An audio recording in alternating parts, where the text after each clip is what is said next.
생명난 공동체를 만들어 주셔서 하나님. 그래서 이 땅에는 두 개의 생명난 공동체가 있는데 바로 가정과 교회. 하나님의 천지창조의 가장 큰 하나의 말씀에 만드신 최고의 결정체가 뭐예요? 바로 가정이었어요. 예수님의 사역의 하이라이트로 세워진 게 뭐예요? 바로 교회라는 거예요. 그래서 가정과 교회는 동전의 양면. 그러니까 하나님의 꿈이 담겨있는 공동체. 여기서 사실은 모든 인생에 은혜가 있어요. 문화는 건데 이걸 가장 싫어하는 존재가 누굴까요? 사탄이죠. 그 사탄은 누굴 공격해요? 바로 가정과 교회를 공격합니다. 창세기 이야기가 바로 그 얘기입니다. 가정을 공격하는 거예요. 가정을 어떻게 하는 거예요? 이 시대에 많은 어둠의 세력들이 교회를 공격합니다. 뭐 동성애라는 이름으로 말이죠. 인권이라는 이름으로 다 교회를 지금 무참을 공격하고 있잖아요. 그래서 이 가정과 교회를 공격하는 일이 뭐예요? 그만큼 중요한 것입니다.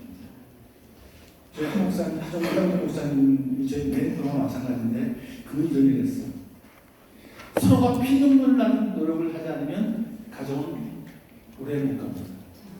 가정은 남편과 아내가 죽을 힘을 다해서 지켜야 하는 것입니다. 이게 무슨 얘기예요? 그만큼 가치가 있다는 거예요. 그만큼 중요하다는 거예요. 또 하나는 뭐예요? 그만큼 취약하다는 거예요. 그만큼 연약하다는 거예요. 사랑이라는 이름으로 말이죠. 너무 연약하다는 거예요. 그리고 영적 전쟁의 최일선에 있는 것이죠. 그것이 바로 가정이라는 것이죠. 또 가정은 우리 국가의 심장입니다. 심장이 건강해 몸이 건강하듯이 가정이 건강해야 국가가 건강해지는데 우리 한국 사회는 뭐였거든요? 가정이 병들어거든요. 가정이 깨어지고 있어요. 가정에서 자녀를 낳지 않아요. 대한민국의 심장은 지금 서서히 어져가고 있다. 이것이 지금 우리 대한민국의 문제죠. 한 목사님께서 40년 하고 오셔서 처음 본 저에게 가정사역이라는 프로그램을 만들어달라고 하셨어요. 제가 그때는 그걸 놀라서 그게 뭐예요? 하고 물었거든요. 한 목사님이 웃으시더라고요. 그것도 몰라하는 정도예요. 사실 몰랐거든요. 그래서 그때 하는 얘기가 뭐냐면 아시면서 왜 한국교회가 왜 이렇게 어려워질까? 한국 사회는 왜 이렇게 힘들어질까? 그런데 그때 깨달은 것이 뭐냐면 가정이 무너집니다. 가정이 흔들리기 때문에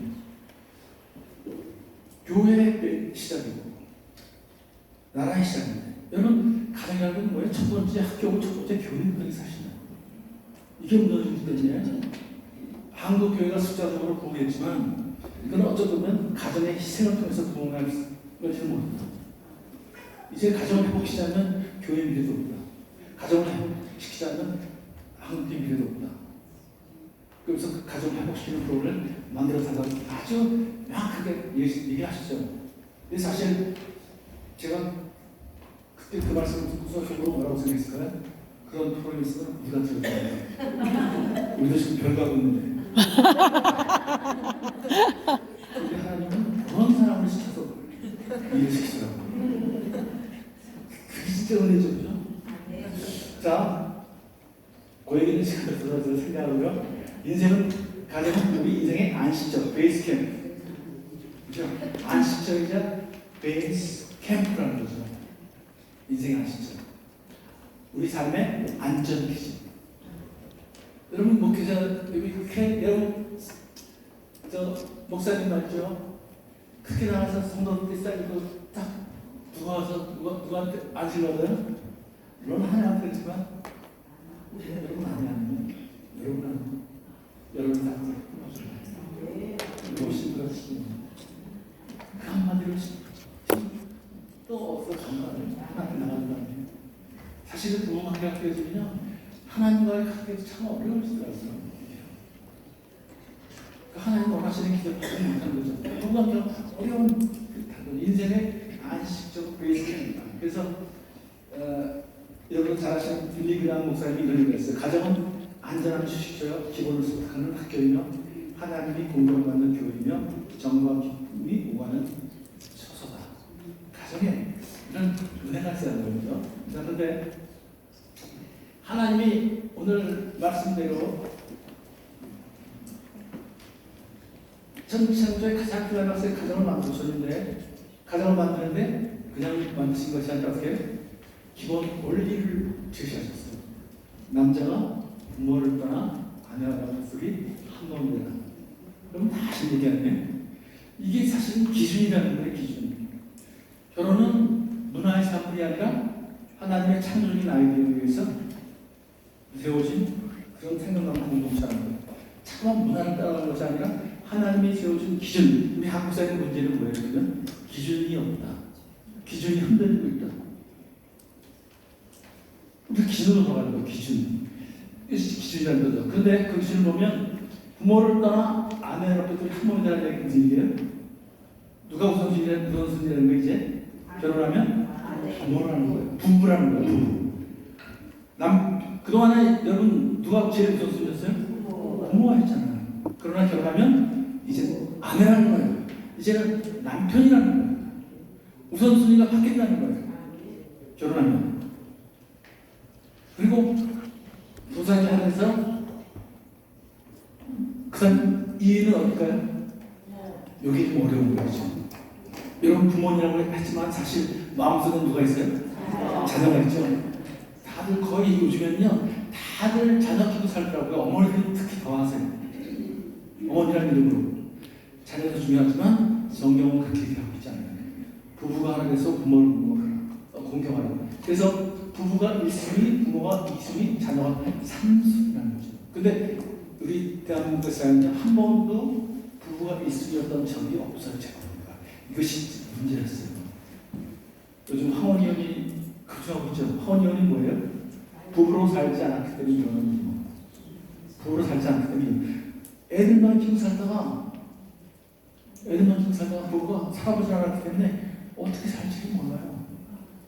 부부 관계가 없어요. 그러니까 헤어지는 거예요. 지금 신혼여행보다 황원 의원이 앞서 있거든요.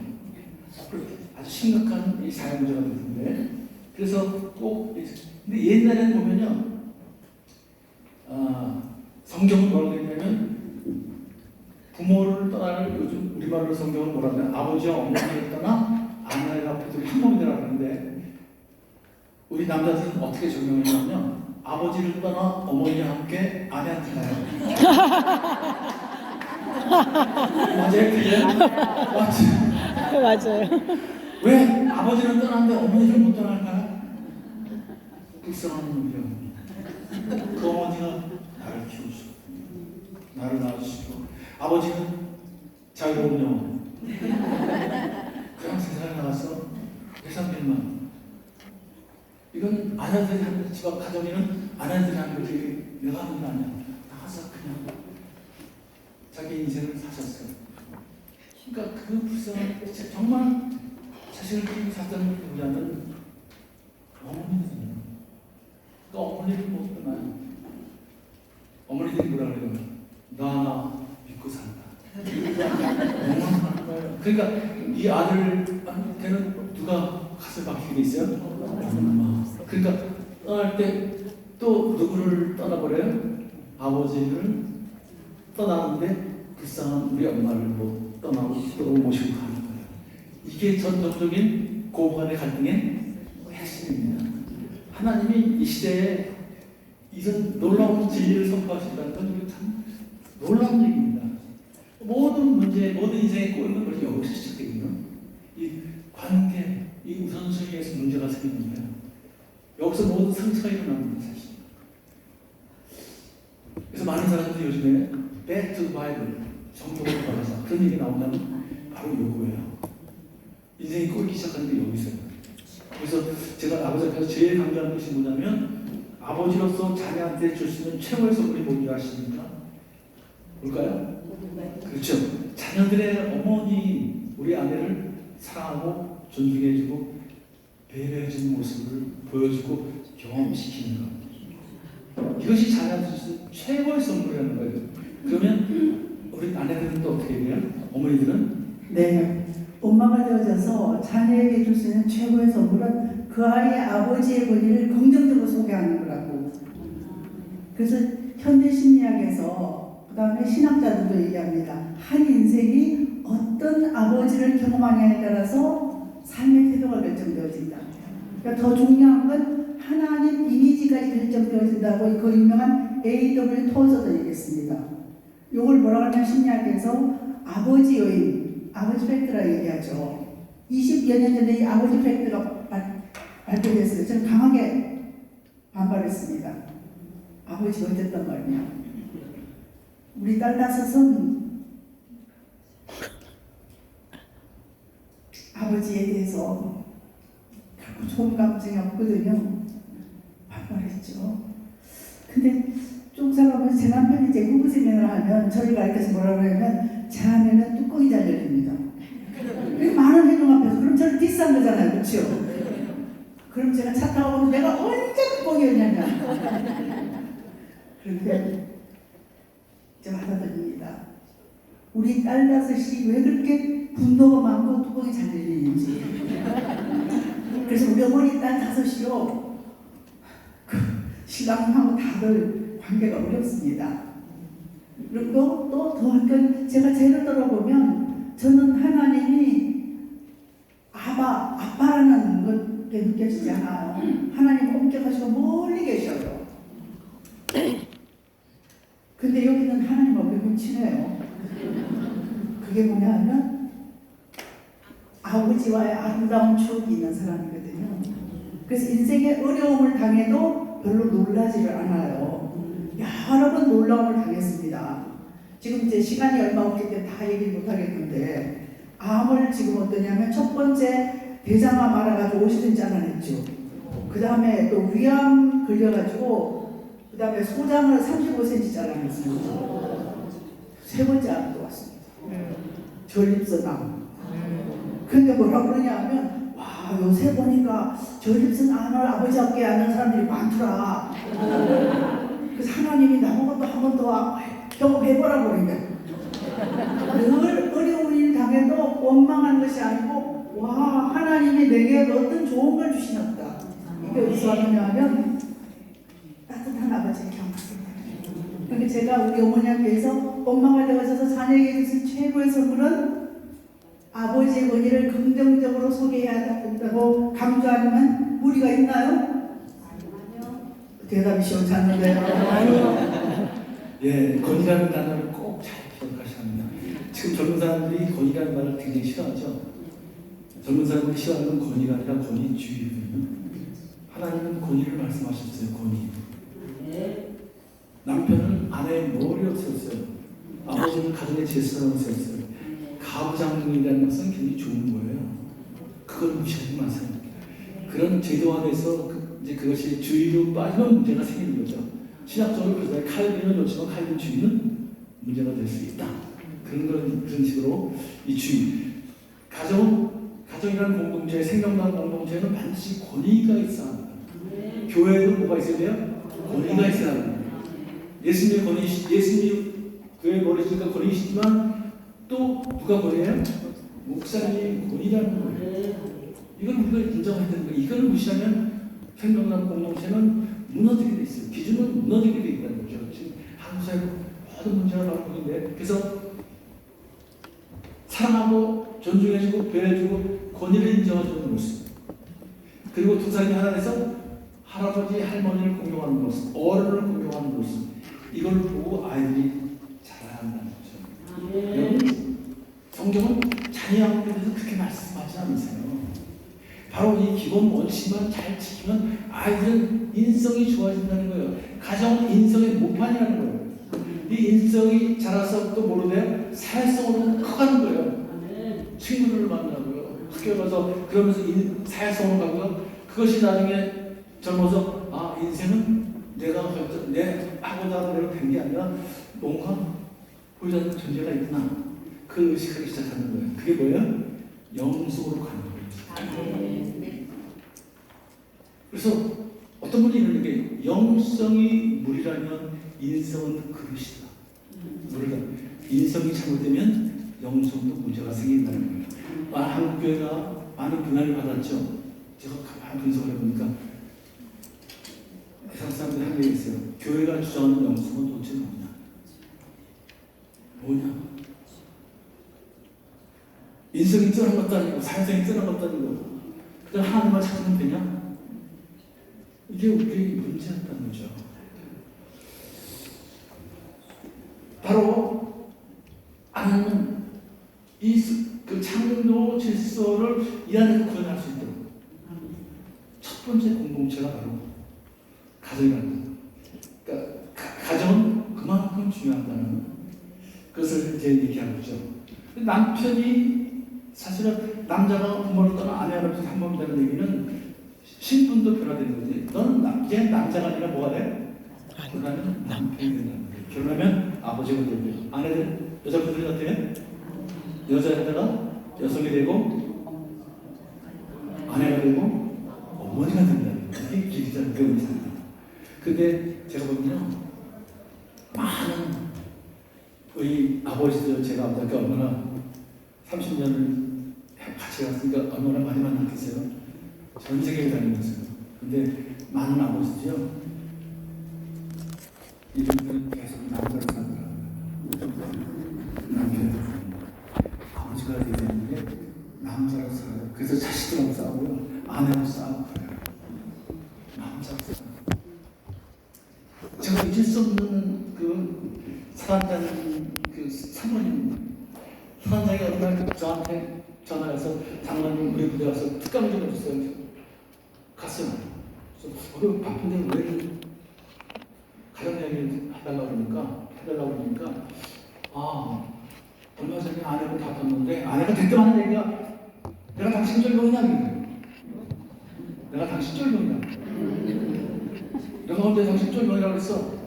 당신 뭐든 나한테 지시하고 말했지. 이래라 저래라고 말했어. 내가 당신 쫄병이야? 당신 군대에서 난 사단장이 집에서 사단장인가? 내가 당신 부하야? 그럼 말을 못하고 말이지. 이분이 장모님이셨군요. 말을 못하고 말이죠. 가만히 있으니까 내가 알기로는 군대 계급에는 정년이 있다는 걸 알고 있는데 언제까지 사단장할까? 끝나면 두고 보자는데 완전히 멘붕이 온 거예요. 이거 어떡하지? 애들은 어떻게 되고 그러시나? 맹세는 뭐예요?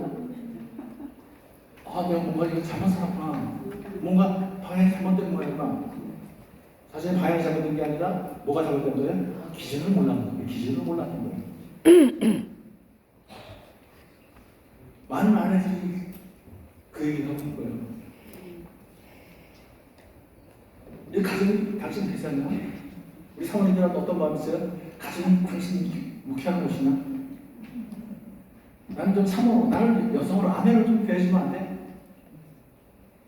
우리 아버지학교 제 목회자 아버지학교도 있지만 그래서 사모님 아내한테 편지 쓰라는 얘기를 하면 이제 아내한테 편지 쓰거든요.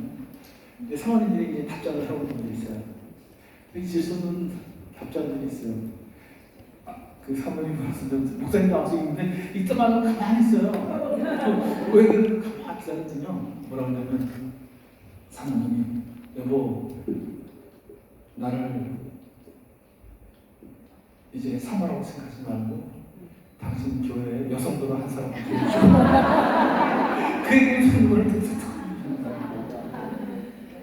여러분 나쁜 거 아니셨어요? 그죠? 근데 우리 이 남자들 그런 걸 모른다는 거예요. 아주 단순한 분이에요. 이게 목표지향적이기 때문에 성취지향적이기 때문에 그렇게 간다는 거죠. 그래서 꼭 부러 살아가는 걸 이제 말씀을 하고 있고요. 그래서 많은 사람들이 결혼하는데 제가 보니까 결혼을 하는 잘못된 신화가 있더라고요. 뭐냐면 두 사람은 결혼해서 행복하게 오래 살았다. 이게 거짓 신화예요. 이런 신화를 우리한테 심어준 장본인이 누구예요? 신데렐라. 동료의 동화책에 나오는 거. 그냥 정말 그 어려움 속에서 말이죠. 만났다 해줬다가 말이죠. 울고 가다가 결국 마지막에 어떻게 해요? 다 극복하고 화려한 결혼식이 끝나요. 그러면 우리는 어떻게 생각해요? 아, 두 사람은 행복하게 오래 살았을 것이다. 그걸 뭐라고 하냐면 신데렐라 신드롬이라고 해요. 그래서 한때 대한민국의 연속국의 주제는요 다 신데렐라 신드롬이었어요. 회장 아들과 평범한 여직원 사이의 로맨스 뭐 이런 거예요. 다 극복하면 마지막에 아주 화려한 결혼식으로 잘 끝납니다. 그러면 시청자들은 다 아, 두 사람은 행복하게 오래 샀을 것이다. 근데 여러분, 그 사람도 행복하게 오래 사는 거 보셨어요? 신데렐라가 과연 어떻게 됐을까요? 저하고 제 아내하고 둘이서 얘기한 가운데 두 가지 결론을 했어요. 신데렐라는 이혼했을 것이다. 또 하나는 신데렐라가 당시 문화나 여러 가지 사회적 여건으로 이혼은 참아 못하고 눈물 속에 살았을 것이다. 그게 누구의 얘기예요? 우리 어머니들 얘기하는 얘기예요. 여러분 어머니들 얘기 어쩌면 여러분 얘기일 수 있잖아요. 우리들 얘기 아니에요. 여러분 왕자는 멋진 왕이 될 수 있어요. 그런데 그 멋진 왕이 멋진 남편이 된다는 얘기는 아니거든요. 성경에 나와 있잖아요. 다윗도 하나님 앞에서 이스라엘 가장 위대한 왕이었지만 그분이 멋진 남편이었나요? 멋진 아버지였나요? 아니잖아요. 이렇다는 것이 현실이에요. 근데 그래서 신데렐라는 과연 행복하게 했을까요? 그렇지 않다는 거예요. 왜 그랬을까요? 예, 인간은 죄인이기 때문에 그런 거예요. 인간은 죄인이에요. 선남과 만나는 것이 아니라 죄인과 죄인이 만나는 거거든요. 그 죄성 때문에, 자기중심적인 것 때문에 그게 계속 해요. 그래서 사탄이 계속 그래서 우리가 꼭 알아야 될 게 우리는 선남 선녀의 만남이 아니고 죄인과 죄인의 만남이기 때문에 어떤 만남에는 반드시 갈등이 있습니다. 근데 어둠의 영혼이 갈등이 생겼을 때 잘못됐다고 속삭거리죠. 그래서 엄마들이 특별히 그래요. 딸 시집 보내놓고 세수당하고 갈등이 있으면 얘 애 생기기 전에 그만둬라. 이런 그쵸 제 현상 있잖아요. 근데 여러분 어둠의 세력에 속으면 안 됩니다. 갈등은 어떤 만남이든 있습니다. 갈등이 없다는 건 죽은 관계입니다. 이제 갈등이 있어야만이 내 깊은 욕구를 이쪽에 표출할 수 있고 저쪽에 갈등을 알게 되어서 욕구를 알게 돼서 점점 우리가 예수님 바라보면서 성숙을 향해서 갈 수 있죠. 그래서 부부의 유형을 보면 자, 쭉 가세요. 조이스 퍼기트라는 그 미국 작가가 가정사회를 하신 분이죠. 근데 그분이 결혼과 부부의 유형에 대해서 이제 말씀하셨는데 유형은 세 가지밖에 없다는 거예요. 갈등을 억누르는 사람이고, 갈등을 회피하는 사람이고, 갈등을 극복하는 사람이고. 그러니까 공통점은 뭐예요? 사는. 그래서 갈등을 어떻게 보느냐에 따라서 그 이유가 결정되어진다는 거죠. 갈등이 생겼을 때 부정적으로 보는 것이 아니고 와 우리가 당연한 거구나 봤을 때. 그래서 미국 시카고 대학에서 15년 동안 종단 연구했습니다. 관계에 있어서 갈등 있는 분들은 처음에 에이고 잘못 만나는 분들 그만둔 분들은 다음 관계에서도 같은 사이클이 되는 거죠. 근데 이런 세미나를 듣고 상담을 하고 한 사람들은 15년 보니까 훨씬 삶이 깊고 넓어지는 거죠. 그 신데렐라가 한국에 살 수가 없는 게 말이죠. 이런 걸 배워봤어야죠. 부부학교가 없고 아버지학교도 없었고요. 어머니학교도 없었고요. 그냥 자기 어머니들이 자기 부모들이 사는 대로 사는 거예요. 그 문화대로 사는 거예요. 기준이 없어요. 그러니까 문제가 생길 수밖에 없다는 거죠. 그러니까 이런 것들을 배운다는 것이 얼마나 소중해요, 그죠? 다 그 원리를 다 기준을 성경에 다 말씀을 하셨거든요. 그래서 갈등이 있다. 그런데 싸우지 않으려고 그래요. 가정의 평화를 참다고 가만히 있어요. 거짓 평화. 여러분 다툴 땐 다투세요. 부부간에 다투면요, 신뢰가 깊으면요, 우리 다투는 경우에서 성장하고 성숙해가는 거예요. 상대방을 알아가는 내 자식도 알고 내 한계가 이런 거구나. 아, 저런 성향이 있구나. 그래서 알아가는 거예요. 그 폭을 넓혀가는 거예요. 상대방을 수용하고 나를 변화시키는 거예요. 자꾸만 상대방을 변화시키는 게 아니라 누굴 변화시켜요? 나를 변화시키는 거예요. 상대방을 어떻게 해요? 자꾸만 수용을 해주는 거예요. 포용해 주는 거예요. 이게 사랑이거든요. 이 수용의 크기만큼 사랑도 성장하는 거예요. 그걸 더 거룩한 말로 용서라고 해요. 그러니까 용서의 크기가 사랑의 크기를 결정한다고 생각해요. 그렇게 확신을. 자, 갈등이 반드시 있다. 그런데 갈등하면 갈등의 원인을 뭐라고 해요? 성적 차이 때문에 못 살겠대요. 여러분, 이 이정하면요 거의 60%가 성적 차이 때문에 못 살겠다고 합니다. 근데 성적 차이 때문에 못 사는 거 맞을까요? 새빨간 거짓말이에요. 거짓이나요. 자, 여러분 제가 거짓말을 금방 밝혀줄 수 있어요. 이제 연애 결혼을 하셨죠, 됐고. 지금은 목사님하고 성격이 같아졌나요? 아니죠. 그때는 같았을까요, 달랐을까요, 연애할 때는? 뭐 몇 살밖에 대답을 못하죠. 거의 90%는 대답을 못합니다. 왜 대답을 못할까요? 생각이 안 난대요. 그렇죠. 그 옛날 연애할 때는 어떻게 생각이 나겠어요? 그게 정답이에요. 생각이 안 나요. 근데 지금 달았으면 그때도 잘났어요. 근데 그때 문제가 있었어요? 없었어요? 문제가 없었으니까 다 문제가 있어서 다 해결했으니까 여러분 결혼한 거 아니에요? 근데 왜 와서 지금 살고 있는 말이죠? 성격 차이 때문에 못 살겠다는 거예요. 그게 색깔을 보시면 제가 보는 성격 차이가 아니라 성적 차이가 있어요.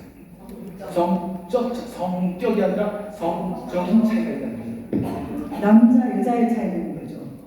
근데 남자 여자를 하나님이 다르게 지으셨거든요. 그런데 현대는 어떻게 해요? 남녀의 차이를 얘기를 해요. 왜 못할까요? 다 젠더로 가요. 성차별이라고 생각해요. 여성이 운동한 사람들이요 이 말을 꺼내지 못해요. 한때는 MBC 방송에서 굉장히 많이 남녀 차이가 있는데 요즘엔 다 사줬어요. 그러나 성적 차이는 분명히 보여준다는 걸. 자, 그래서 톱8에서 누구 파명하면 뒤에 한 줄 더 나와요. 뭐라고 나오죠? 그렇죠. 돌이킬 수 없는 성격 차이로. 그러면 이 돌이킬 수 없다는 게 꼭 나오더라고요. 제가 보니까. 그거는 다들 저 사람들은 그랬어요. 연애구나. 그럼 이혼은 어떻게 해요? 합리화. 관용가요. 합리화시키고 합리화시키고 합리화해요. 거짓 신화예요. 여기에 속으면 안 돼요. 이 신화에 속으면 안 되는 거죠. 그런데 부부갈등의 원인이 뭐냐? 이제 세계 석학들이 이거를 연구를 해서 결론을 냈어요. 뭐 이게 답을 안 주는 부산 노신형들이 뭐라고 그랬냐면 최고의 상관없자죠. 부부갈등은 가장 소중한 사람에게 소중하다는 느낌을 받지 못하고 그녀와 친밀하고 싶은 욕구, 이걸 애착욕구라는 거죠. 애착욕구가 채워지지 않아서 정서적으로 단절되는 것이 표면적으로 나타나는 현상. 이것이 부부갈등의 사랑받고 싶다는 거예요. 당신하고 친밀하고 싶다는 거예요. 근데 왜 나는 당신 사랑을 느끼지 못하고 있다. 문선에 내가 당신 사랑하는데 정말 사랑하는 건 맞아요? 이래서 서로 항의하는 거예요. 이러면서 정말 뭐가 깨져요? 관계가 깨지는 거예요. 그래서 요새 어떠냐면 오은영 박사라든지 그 상담하시는 분들이 애착에 대해서 많이 얘기를 하죠. 그렇죠? 자, 애착은 뭐냐 하면 하나 되고 싶다는 기본적인 정서적인 욕구입니다. 그래서 요 애착은 태어나서부터 무덤에 갈 때까지 애착이 필요합니다. 저 같은 경우는 아버지와의 애착이 안 됐기 때문에 제가 왜 제 남편을 적극적으로 쫓아다녔느냐 하면 저한테 어느 날 그러더라고요. 내가 너한테 친구도 돼주고 오빠도 돼주고 애인도 돼주고 아빠도 돼줄게 그럽니다. 내 중에 뭐가 제일 마음에 들었을까요? 아빠죠. 근데 결혼할 때 5년쯤 되어서니까 내가 네 아빠냐? 너 네 아빠잖아. 못 받았어. 아니 26살에 결혼해서 갈 거죠. 지금 남편 노릇도 제대로 못하고 있는데 아빠는 어떻게 해요? 그래서 저한테 뭐라 그러냐면 이건 사랑이 아니고 집착이야. 그래서 전 나쁜 사람인 줄 알았습니다. 근데 이제 하용정 목사님한테 부름받아서 가정사역자가 되어지면서 1991년이었죠. 지금부터 지금 한 40년쯤 된다 그랬죠. 상담학을 하면서 바꿔서 전공 바뀌어서 하면서 와 내가 이런 식으로 접근하면 저한테 목 졸려서 못 살겠대요. 사랑은 뭐가 있어요? 사랑 안에는 두려움 있는 것이 아니라 사랑 안에는 자유가 있는 거예요. 여러분 사랑 안에는 자유가 있는 거예요. 그런데 계속 제 몸을 주니까 사랑이 아니라 나중에 자유가 나도 계속 밀어내는 거예요. 밀어내면 자유롭게 해줄까요? 더 뭐라니까 어떻게 하죠? 자꾸만 밀어내고 예, 그래서 저는 나같이 이렇게 헌신적인 아내에 대해서 뭐가 불만인가 이해가 안 됐는데 제가 저 애착을 공부를 하면서 제가 아버지와의 애착이 안 됐기 때문에 남편에게 뭘 기대했다고요? 아버지. 이제 좀 이따 이제 그 얘기가 이제 사랑 얘기할 때 그 부분에 아주 핵심인데 말이죠. 자, 그래서 결국은 뭐에 싸우냐면 나는 당신하고 친밀하고 싶어요. 나는 당신을 사랑받고 싶어요. 이걸 나중에 난 사랑하고 있는 거예요? 내가 당신을 아내인가요? 당신 나를 그냥 도움자로만 생각해요? 당신 미치작거리는 거잖아요? 나를 정말 사랑하고 있는 거예요? 이걸 묻고 있는 거예요. 이걸 항의하는 거예요. 프로테스트라고 해요. 이게 갈등이라는 거죠. 또 존 라트맨이라는 분은 이분 뭐라고 하냐면 부부가 이혼하는 이유는 싸움의 내용 때문이 아니라 싸움 방식, 즉 대화의 방식, 관계 방식 때문이라는 거예요. 여러분 근데 싸울 때 사실 뭐하고 싸워요? 다 내가 갖고 싸우면 내 말 틀렸어. 내 말 틀렸어. 배워야. 이분이 학교 선생님 몇 번이야? 선생님 뭐 하는 직업이죠? 가르치는 직업. 누굴 가르치게 되냐고. 학교에 가서 학생들을 가르쳐야죠. 내가 학생이에요? 한국에서 선배를 말이죠. 4년 선배를. 와서 가르치는 거예요. 야, 내가 네 학생이야? 학생이나 가르쳐. 내가 아니면 이런 얘기 누가 하냐? 아주 자막만물 갖고 하더라고요. 그래서 오늘 어제 화가 나서 큰다고 야, 학생 나 가르쳐. 큰다고 들어왔어요. 집이 방에 하나니까 이분이 왔을까 안 왔을까요? 이분이 좋아요. 이 얘기는 무슨 얘기예요? 나는 당신하고 관계를 회복. 큰 얘기 하잖아요. 난 당신을 사랑하고 싶다. 당신을 사랑하고 맞아? 어떻게 나한테 그럴 수가 있어? 그럼 좀 부드럽게 하면 얼마나 좋아요. 눈을 동그랗게 뜨고 말이죠. 좋아하는 내 말이 틀렸네요. 여러분 목사님한테 틀린 말 하세요? 틀린 말 하세요? 아니죠. 거의 100명한테 얘기하면 거의 99명의 남편들이 뭐라 그러냐면 우리 아내가 하는 말은 맞대. 우리 아내가 말은 틀린 말 안 한대. 저도 말이죠. 저기 여자들은 저렇게 만나만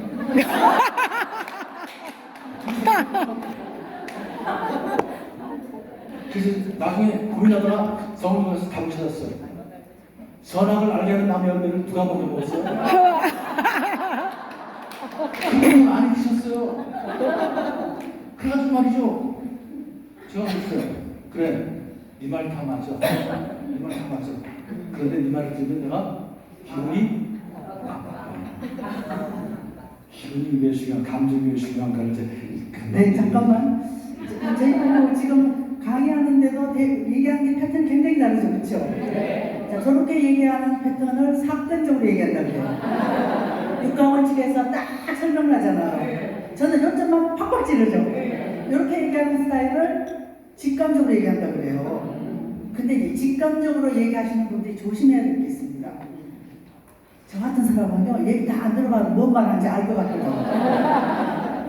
근데 중간에 툭 자른다는 거죠. 그러니까 저보고 늘 하는 얘기가 어떠냐, 너 왜 이렇게 잘난 척해? 너 왜 이렇게 미주장이 강해? 제가 이해가 안 됐는데, 내가 말도 하게 하지 않는데 왜 그러나 그랬더니만, 제가 남편 말을 끝까지 듣지 않고 중간에 툭 치고 가기 때문에. 그래서 남자로서 쫀심이 상했다는 얘기를 했죠, 그렇죠? 요즘 알기 시작했어요. 자, 영상 한번 볼까요? 내가 안녕? 난 고민이 뭐야? 누나, 우리 아빠가 엄마한테 깜짝도 못해. 네, 근데 그런 아빠의 모습을 보면 좀 안 됐다는 생각이 들어. 어떻게 하면 아빠가 엄마를 이길 수 있는 방법 없을까? 아니, 아빠가 어떻게 공짜를 못하냐? 얘기할 때도 밀리고, 뭐든지 다 밀린다. 그럼 언제 가장 불쌍해 보여? 아빠가? 아빠는 맨날 불쌍해.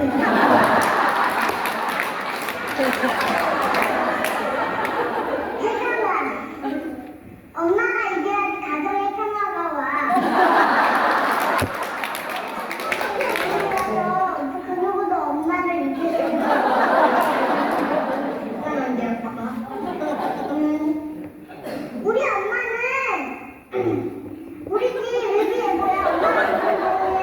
우리 집은 햇빛이 땡땡하고 엄마 기분이 안 좋아서 우리 집에 수납이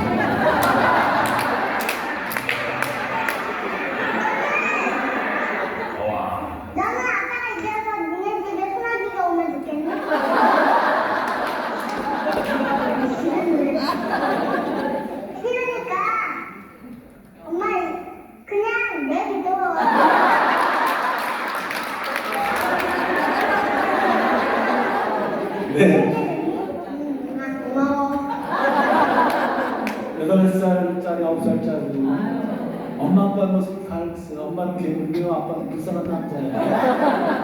이거 다 현상을 다 알았어요. 근데 저게 해결될까요? 해결되지 않아요. 왜 저런 일이 생겼을까? 사실은 성격 제갈이가 뭐예요?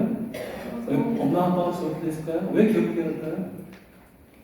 여러분 처음부터 괴물이 됐나요? 처음엔 천사였잖아요. 아름다운 숙녀였잖아요. 아빠는 처음부터 불쌍한 남자였을까요? 그럼 결혼이 안 되죠. 처음에는 어떤 남편이었을까요? 아버지였어요? 멋진 신사였잖아요. 운동한 기사였잖아요. 누가 8년 만에 저렇게 만들었나요? 놀라운 사실은 부부가 아내는 남편이요 불쌍한 남자를 만들고요, 남편은 아내를 괴물로 만들어 한다는 거예요. 사랑이라는 생각이 저 두 문제 때문에요. 그 욕구와 이 스토커의 문제예요. 남편은 참 어떻게 해요? 가정의 평화를 위해서 참는다, 참는가요? 그럼 아내는 어떻게 해요? 자꾸만 접근하는 게 있어요.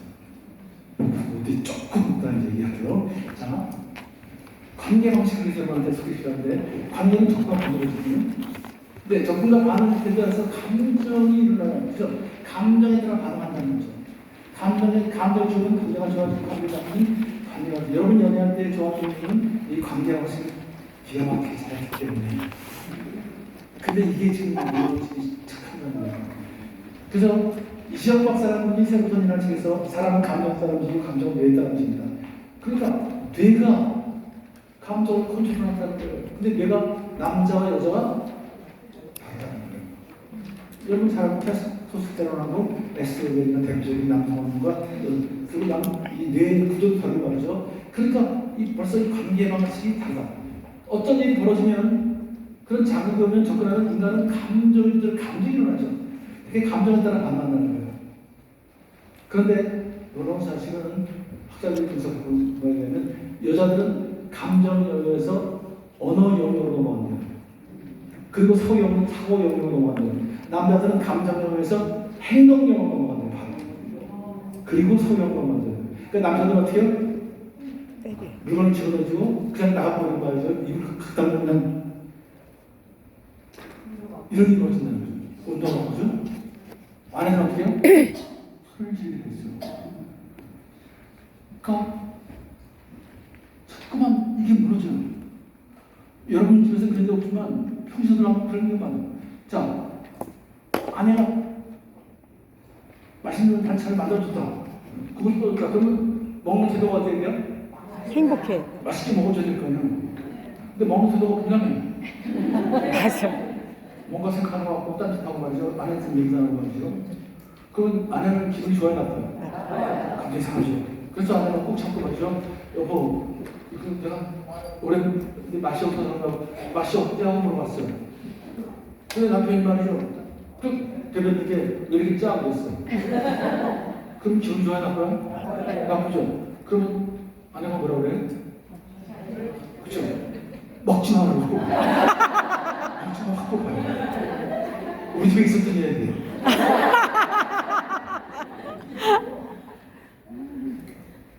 먹지 말래요. 그럼 남편은 얼마나 황당한 얘기예요. 아니, 자기가 말이죠. 내가 앉아서 생각 안 하고, 자기가 맛이 없대. 그래서 한 사실 얘기했는데. 짜다면 왜 성질을 들어요? 왜 먹지 말라고 그래요? 이래가지고 관계가 깨지는 거예요. 자, 그래가지고 말이죠. 밥 먹고 나서 까지 또 남편은 밖에 안 먹는다고 뭐 죽어요? 그리고 텔레비전 보는데 야한 사람이 나왔어요. 그럼 남편들은 또 뭐가 올라요? 육체의 소욕이면 성적 욕구가 올라요. 가지고 아내한테 접근해가요. 접근. 자, 그럼 아내는 반응을 어떻게 해요? 오빠 어서 오세요. 그래. 이게 안 되는 거예요. 어떡하죠? 미쳐. 왜 이런 인간이 있어, 이게. 확 밀어버려요. 딱 들어가요. 어떤 사모님은요, 당신 변태야. 그리고 기도하는 사람 말이지, 기도도 안 하고 맨날 이런 말이냐면, 이렇게 반응하는 거예요. 감정 상황. 그 뭐? 그래서 관계가 깨졌어.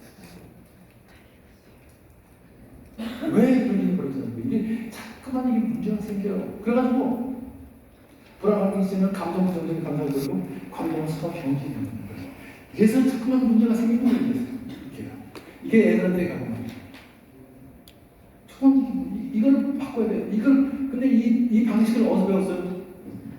여러분 원 가정에서 배운 거 아니에요? 여러분 아버지처럼 하는 거 아니에요? 여러분 남편은요? 여러분들 누구처럼 해요? 엄마처럼 하는 거 아니에요? 제가 목회자 업적에서 한 3번 중에 한 얘기 했어요. 우리는 지금 개척교회를 하고 있는데 나는 개척교회 하는 거 안 힘들어요. 이 사람하고 사는 게 힘들죠. 40대 초반에 말이죠.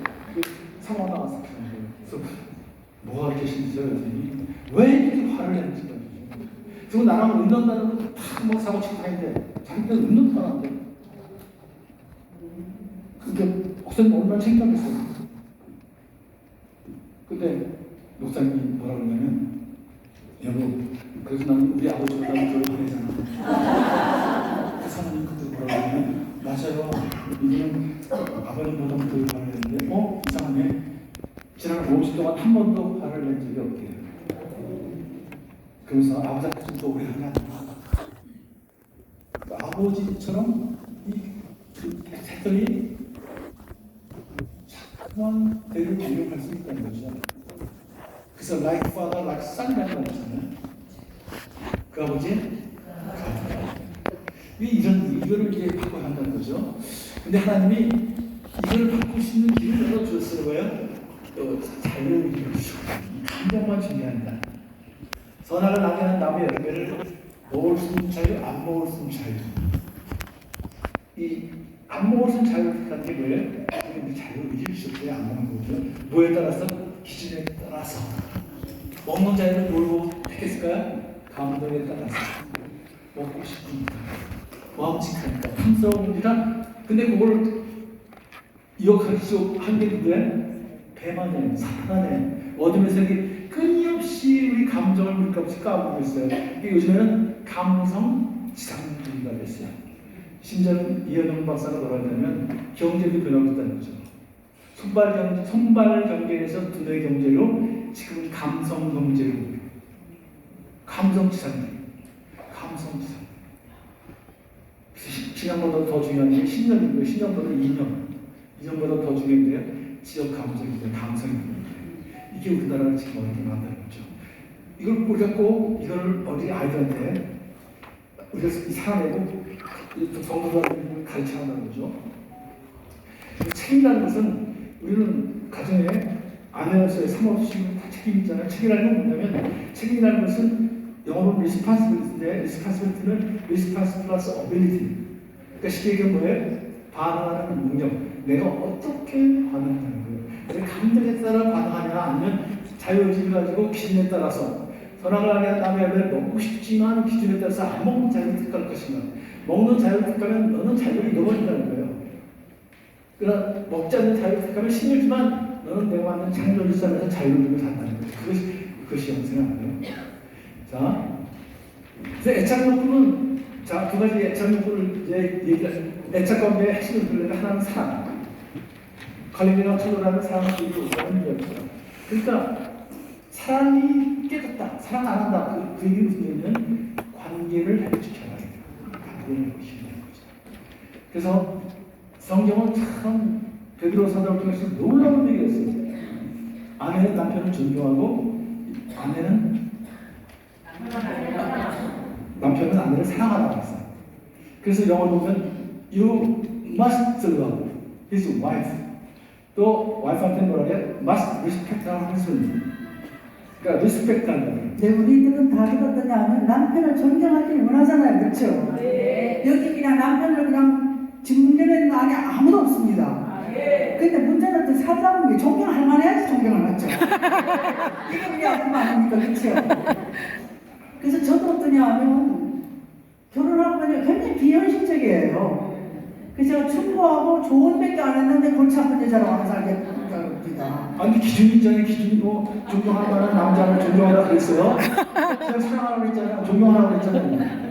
존경한 남편, 네 남편이 존경할 만한 사람은 존경하라.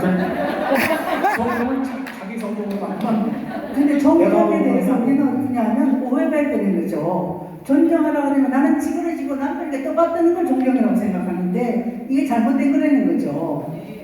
남편들은 언제 존경받았다고 생각하느냐 하면 한 일에 대해서 인정해줬을 때 돈을 많이 벌어왔건 적게 벌어왔건 그 다음에 사모님하고 저같이 사역자의 아내들 뭘 조심해야 되냐면 저희가 지지난주에 사모모니 학교를 했는데 한 사모님이 그러시더라고요. 머리를 자기 손으로 다 잘랐어. 왜 그러냐 그랬더니만 목사님이 너무 속상하니까 사모님 머리를 잡아당겼대요. 근데 잡아당기면 안 되잖아. 아침마다 월요일 아침마다 어떠냐면 이 사모님이 남의 교회 목사님 강의를 듣면 설교를 들으시고 목사님한테 저렇게 할 수 없느냐. 그리고 어느 날 너무 속상하니까 좀 안 그러면 되냐고. 저도 그랬습니다. 저도 어떠냐 하면 너무 그냥 그러니까 좋은 남편 만들라고. 그 다음에 저희는 이제 사역자로 부름받았잖아요. 부름받았는데 제가 끊임없이 당신 강의에 대해서 이렇게 저렇게 하면 성장할 수 없다는 거죠. 그래서 이제 아버지 학교 2강을 처음 했을 때입니다. 처음 2강을 했을 때 피드백이 어떻게 나오냐면 2강 박사는 준비가 안 됐다. 그러니까 저는 이제 학교 선생님하고 대학 교수도 했기 때문에 강의를 하는 스킬이 있는데 여기는 회사 대표이사이기 때문에 강의를 해본 적이 없어요. 그러니까 나는 강의를 해본 적이 없으니까 강의는 하지 말고 총괄하는 것만 하겠다 그러더라고요. 그런데 우리는 그렇죠. 목사님 설교 잘하기를 원하고 저도 좋은 강의하기를 원하니까 그래서 내가 당신이 이렇게 저렇게 해서는 안 되겠더라고요. 그래서 제가 뭐라 그랬느냐 하면 여보 그 회중 중에 되게 깐깐한 우리 교회 집사님이 있었거든. 다른 사람은 몰라도 그 집사님이 엄청 은혜 받는 것 같더라. 그리고 이제 미국에 어머니가 계셨어요. 미국에 어머니가 계셨는데 제가 듣는데 뭐라 그러냐면 어머니 제 아버님이요 세계적인 강사가 됐어요. 그랬어요. 그랬더니 우리 어머니가 뭐라 그러시냐면 성목이는 말을 더듬는데 어떻게 강의를 한다냐. 근데 지금 강의 엄청 잘하죠? 네. 세계적인 강사 소개합니다.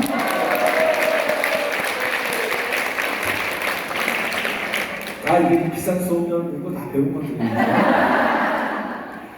이게 참 우리가 못 배운 배우면 사람이 돼 있더라고요. 이게 참 우리가 그래서 배움이 중요하다는 걸 그래서 성경을 통해서 많은 비밀들이 숨어있기 때문에 사실 그런 부분은 정확하게 존경과 사랑, 권위를 인정해주는.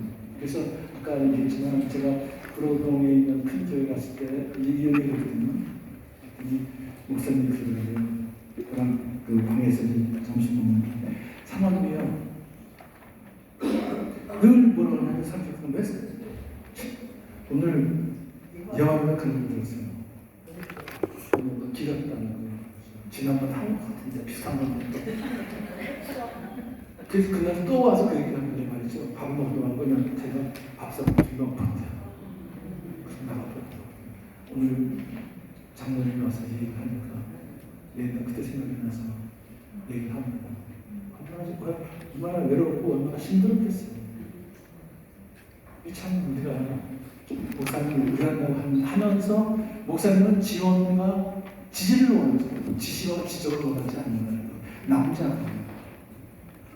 그게 남자들의 특성이에요, 사실은. 그것 때문에 그래서 사모님도 어떠냐면 요새는 어떠냐면 설교가 좋으면 옛날에는 목사님 은혜 받았습니다 하는데 요새는 뭐라 그래요? 목사님 재밌었습니다 그러죠. 제 말 어떠냐면 목사님한테 아무개 목사처럼 재밌게 하라고 좀 얘기하지 마셔요. 재밌게 하는 사람은 그 사람 은사고 또는 기피하는 건데 우리는 끊임없이 시대를 쫓아가지고 설교가 재밌어야 된다는데 지금 되는 거죠. 사랑은 오래 참고 또 오래 참는 게 사랑입니다. 자, 그래서 요게 이제 성경적으로 보면 이게 아주 무서운 일들이 말씀했거든요. 예를 들면 여러분 잘 아는 에스더의 아하스로 왕과 누가 나오죠? 와스티. 와스티가 왜 폐위당했어요? 바로 있거든요. 와스티가 세계 최고의 당대 최고의 유인이었잖아요. 근데 뭐죠? 아내를 불렀잖아요. 그러니까 아내가 와서 안 왔어요? 안 왔죠. 그때 성경이 뭐라고 표현되어 있죠? 중심에 노가 분노가 불일 때 일어났어요. 이게 무슨 얘기야? 네가 나를 무시해. 무시해. 네가 나를 무시해. 오늘 한번 가서 오늘 보면 애써서 한번 잘 해보세요. 그 관점으로. 또 다윗이요 언약궤를 찾아가지고 돌아왔죠. 춤추고 돌아오죠. 근데 그걸 누가 봤어요? 미가. 미가를 봤죠. 미가는 첫사랑의 여인이에요. 다윗의 가장 기쁜 순간에 사실은 다윗이 미가한테 그런 거 아니에요. 근데 미가는 뭐라 그랬어요? 여보 정말 수고했어. 멋있더라. 그랬더니 뭐라 그랬어요? 꼴 좋다.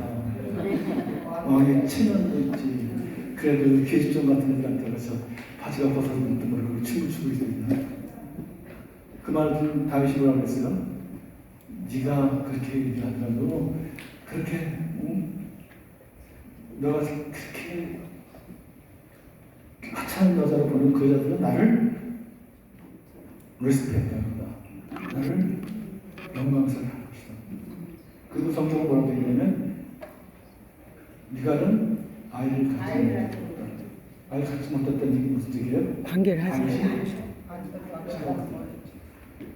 그 놀라운 비밀들이 그 쓰고 있어요. 꼭 이해하셔야 합니다. 여자분은요, 인간은 뭐든지 두려움, 원죄에서 에덴 동산에서 쫓겨나면서 에덴 동산을 벗어나면서 거기서 뭐하냐? 인간의 그 두려움이 있는 거예요. 원천적인 두려움, 그걸 원초적인 두려움이라고 해요. 프라이머 피어라고 해요. 원초적인 두려움. 여러 가지 감정이 있는데 이게 이제 학자들이 이제 그러다 얘기를 하는데요. 제가 자세히 설명 못하는데 대표적으로 남자들은 무시당하는 것에 대한 두려움이 있다는 거예요. 여자들은요 버림받는 것에 대한 두려움이 있다는 거예요. 그러니까 여성은 어떻게 해요? 자꾸만 사랑을 확인하는 거죠. 남자는 자꾸만 인정을 받고 싶어요. 권위 있는 자리에 올라가고 싶어요. 그걸 그리워 하시면 그걸 필요하시죠. 쓸데없는데 왜 저렇게 화를 낼까? 바로 당신 지금 나를 무시하고 있어. 남자들 요즘에 여성들이 그 황혼녀를 많이 요구했는데 요즘에 남자들이 황혼녀를 요구한대요. 더 이상 무시당하는 사람 나는 못 살겠어. 나는 차라리 굶어서 좋으니까 그냥 혼자 살래. 이런 아픔이 있는 거예요. 이게 성경이 참 벌써 그래서 여러분 사랑 안에는 두려움이 없다고 그랬잖아요. 근데 그건 더 중요한 말이 요한일서 4장 18절에 뭐라고 나와요? 온전한 사랑은 두려움을 내쫓나니 우리 인간이 갖고 있는 이 두려움을 내쫓는 건 뭐냐면 온전한 사랑이라는 거예요. 물론 하나님의 사랑이 중요하지만 우리가 인간 관계에서는 누구의 사랑이 가장 중요해요? 아내의 사랑, 남편의 사랑. 그러니까 우리가 온전한 사랑이 두려움을 내쫓는데 그 온전한 사랑이 뭘까? 바로 존경과 사랑이라는 거예요. 이게 예수님 말씀하시는 거하고 좀 다르죠? 대접받고자 하는 대접하는데 바울자는 부부관계에 새로운 그런 걸 넣어가지고 다 크게 보면 다 사랑이에요. 그런데 남자들은 리스펙트를 원하고 여자들은 사랑을 원한다. 네, 그래서 우리는 여성으로서 하나님이 어떻게 부름받았냐면 돕는 부름받았습니다. 남자가 독차하는 것이 좋지 않으니 40억 인구 중에서 고른 이 남자가 혼자 있으면 좋지 않대요. 좋으려면 어떠냐면 내가 어떠냐면 저걸 해줘야 된다는 거죠. 저는 굉장히 사랑하고 존경하는 하영주 목사님도 계시지만 또 한 분 계십니다. 시애틀 형제교회의 권준 목사님이라는 분입니다. 이분 오늘의 교회에 계시다가 시애틀로 가셔서 200명 되는 교회를 4,000명으로 만들었습니다. 아마 미국에서 아마 큰 교회에 해당하죠. 그분이 뭐라고 그러셨느냐 하면 내가 하늘나라에 올라갔을 때 하나님께서 네가 큰 교회를 만들어서 수고했다, 애썼다, 착하고 충성되는 좋은 아니고 네가 40억 인구 중에 가는 네 아내를 행복하게 해줘서 고맙다. 그래서 우리는 어떠냐면 돈넘배필로 지원받았기 때문에 40억 인구에서 고른 이 네 남자를 우리 가정의 가장 제사장 만드는 책임이 되는 거죠.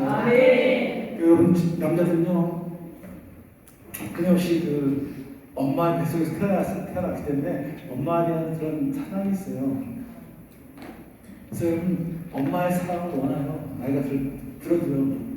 여러분 그냥 단순히 그냥 아내 사모가 아니라 때로는 뭐가 돼야 돼요? 엄마가 돼야 돼요. 엄마의 사랑을 품어주시는 거예요. 당신이 목사가 됐으면 이제 당신이 그냥 아빠잖아 그러지 마시고요. 그래서 영국에 유명한 그 어머니에 대한 속담이 있는데 그게 뭐라고 하냐면 좋은 어머니를 갖는 것은 좋은 아내를 갖는 것은 제2의 좋은 어머니를 갖는 것이라서 좋은 아내는 남편이 탄 배에 도취돼서 남편의 배를 항해시킨다. 이런 남편은 이 험한 세상, 험한 목회 생활에서 그런 항해하심으로 그렇게 도취되어 주는 것. 그것이 바로 이 존경이라는 코드에서 나오는 걸 꼭 기억해 주시고요. 지하철을 타고 가는데 점잖게 생긴 하루요. 약간 신경질적으로 생긴 할머니. 너무 뒷좌석에 앉히자마자 할머니께서 할아버지한테 계속 한소리를 했어요. 그러면 내가 아니라고 했잖아요. 하루 정말 못할 거예요. 용감아. 붕시렁 살아날라 상태를. 할아버지는 상태인지 난처한 표정으로 그만요. 하라고 그만요. 그 할머니 잔소리는 멈추지 않았어요. 아 내가 아니라니까. 왜 거기서 방법을 열고 옆에 있는 건데 붕시렁 상태날라. 할아버지는 못 참게 갑자기 벌떡 일어나시더니 내리자. 왜 여기서 내려요? 우선 내려. 그렇다면 내가 어디 빨리 내려. 알았어요. 할머니가 일어나서 문 앞으로 가셨고 전철 문이 열리자마자 내리셨어요. 할아버지는 내리지 않으셨습니다. 할머니는 뒤돌아보고 놀라서 막 뭐라고 하시는데 할아버지는 손등으로 어이 가! 창피하다. 창피하다. 이상하게 말씀만 하셨어요. 집에 가서 한번 죽지 뭐.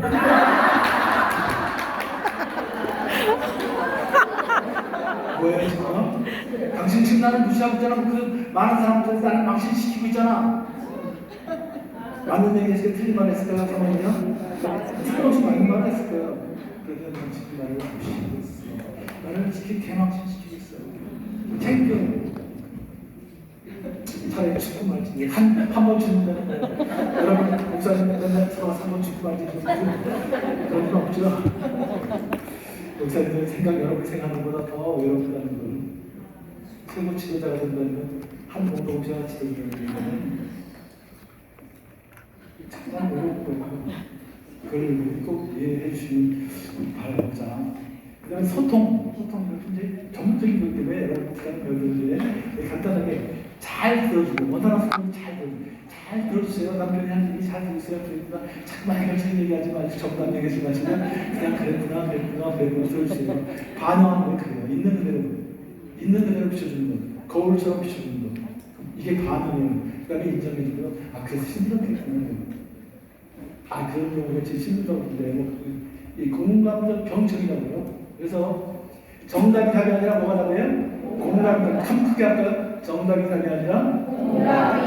근데 인간은요 서양과의 남녀를 갖고 나서 뭐를 찾아내요?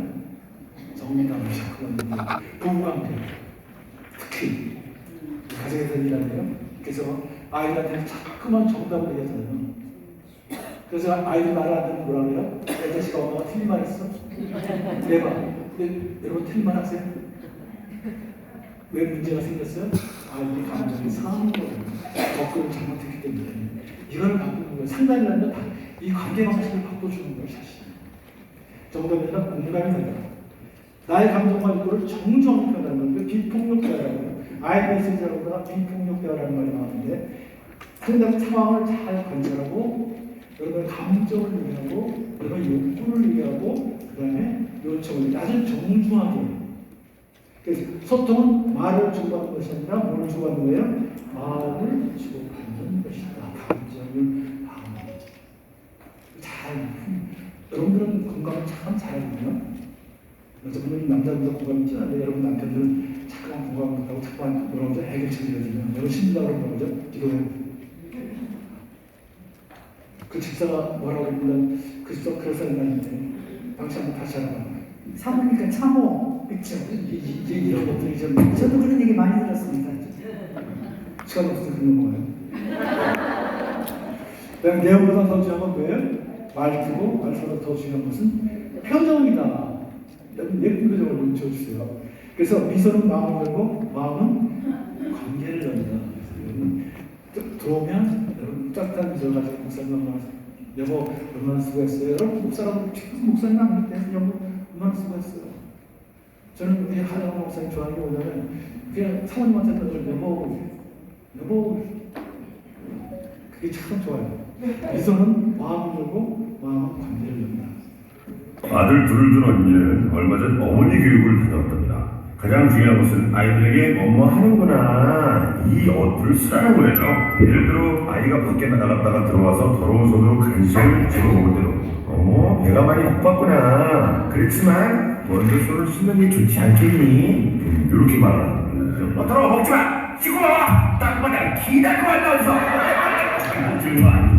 그러면서 남편한테도 그런 말투를 쓰는 게 좋겠다고 하더라고요. 부부가 함께 그런 말투를 쓰면 서로를 이해하게 돼서 싸움도 덜하게 된다는 거예요. 집에 돌아온 언니는 우리도 앞으로는 뭐뭐하는구나 그렇게 쓰자 하고 약속을 했다는 거예요.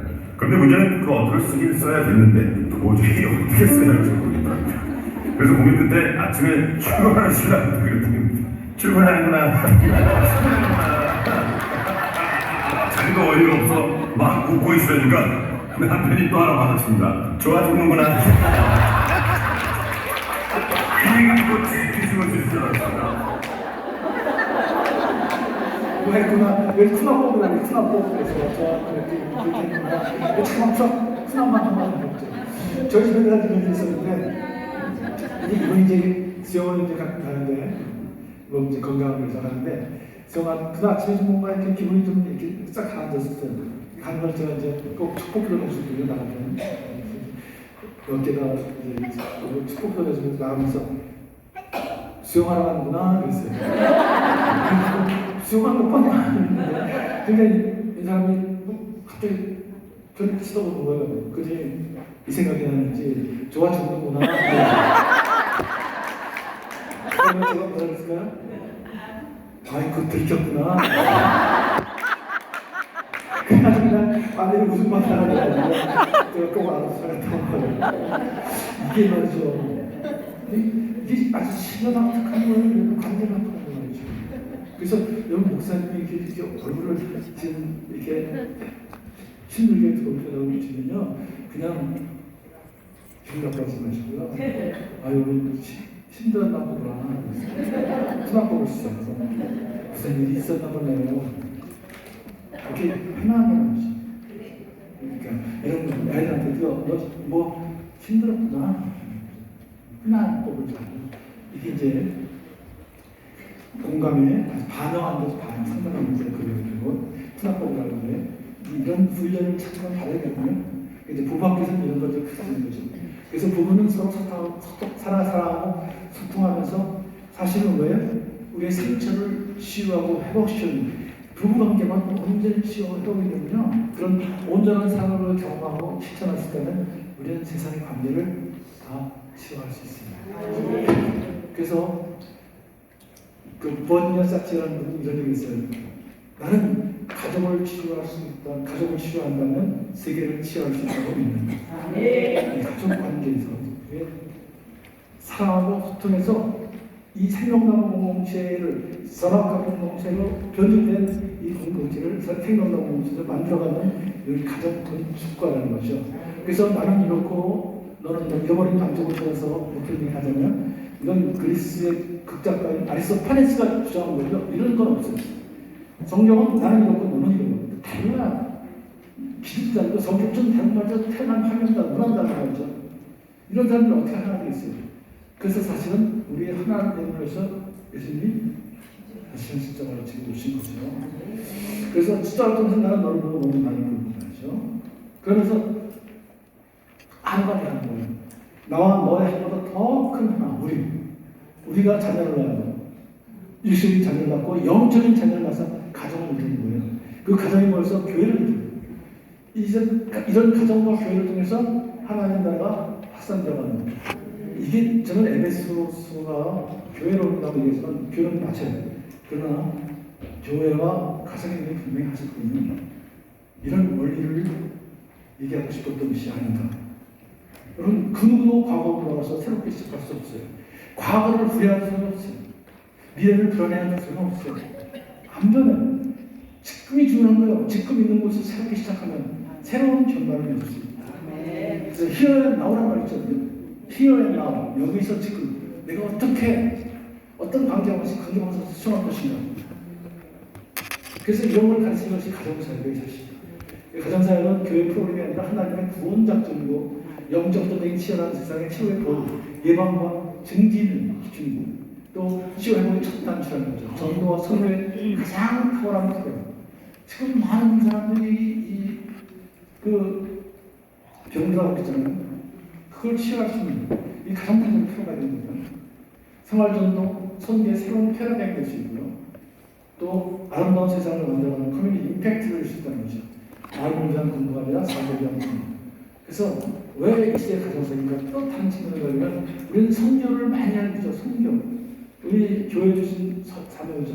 그런데 교회에서는 선교를 수평선교라고 해요. 예수님 말씀하신 선교. 예루살렘과 유다와 사마리아 땅까지로 내 증인이 되게 이게 수평선교죠.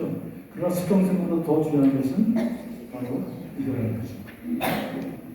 꼭 기억하시고요. 이 가정사역을 여러분 가정 행복을 만드시고 여러분 교회를 행복하게 만드시고 다시 이 땅이 승리를 행복되지 않을까 그런 생각이 듭니다. 여러분 정주씨 참 고맙고요. 아버지 학교도 있고 어머니 학교도 있고 또 부부 학교도 있고 그래서 여러분 교회에 좀 잘 지정을 하시면 하시죠. 혹시 문의를 하시면 도와드리니까 참 문제를 뭐냐면 제가 남자들이 문제거든요. 나는 다 안 되고 이거 설거지면 뭐 청소 좀 빨래 좀 해서 좀 되면 그런 문제는 아니에요. 이제 영적인 문제이기 때문에 여러분 감사합니다.